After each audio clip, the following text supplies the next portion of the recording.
कि मैं प्राण निकल जाएंगे पर ये शरीर कभी ब्राह्मण संत और ब्रजवासियों का अपमान नहीं कर सकता।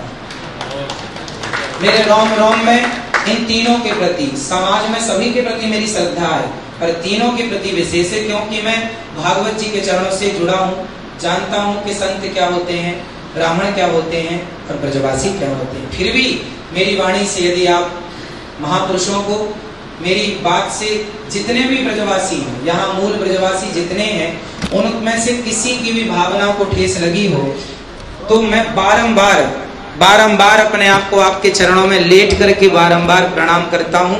और ब्रजवासियों की चरण धूली सदा, जब तक जीवन रहेगा, प्राण रहेंगे, तब तक धूली माथे पे ही लगाऊंगा।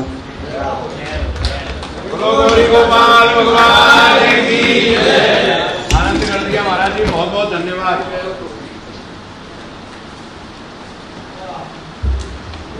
और ब्राह्मण संत और ब्रजवासी, इन तीनों के लिए मेरी जो श्रद्धा तब थी, आज है, वही मरते दम तक रहेगी।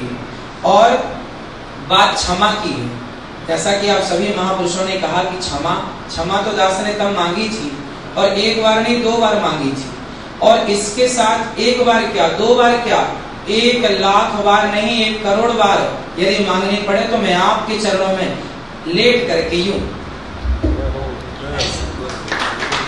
कि मैं प्राण निकल जाएंगे पर ये शरीर कभी ब्राह्मण संत और ब्रजवासियों का अपमान नहीं कर सकता। मेरे रोम रोम में इन तीनों के प्रति, समाज में सभी के प्रति मेरी श्रद्धा है, पर तीनों के प्रति विशेष है, क्योंकि मैं भागवत जी के चरणों से जुड़ा हूँ, जानता हूँ कि संत क्या होते हैं, ब्राह्मण क्या होते हैं और ब्रजवासी क्या होते हैं। फिर भी मेरी वाणी से यदि आप महापुरुषों को, मेरी बात से जितने भी ब्रजवासी हैं, यहाँ मूल ब्रजवासी जितने हैं, उनमें से किसी की भी भावना को ठेस लगी हो तो मैं बारंबार अपने आप को आपके चरणों में लेट करके बारंबार प्रणाम करता हूँ। और ब्रजवासियों की चरण धूली सदा, जब तक जीवन रहेगा, प्राण रहेंगे, तब तक धूली माथे पे ही लगाऊंगा।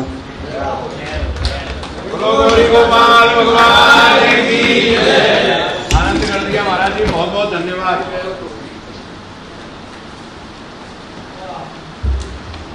और ब्राह्मण संत और ब्रजवासी, इन तीनों के लिए मेरी जो श्रद्धा तब थी, आज है, वही मरते दम तक रहेगी। और बात क्षमा की है, जैसा कि आप सभी महापुरुषों ने कहा कि क्षमा तो दास ने तब मांगी थी, और एक बार नहीं 2 बार मांगी थी। और इसके साथ एक बार क्या, 2 बार क्या, 1,00,000 बार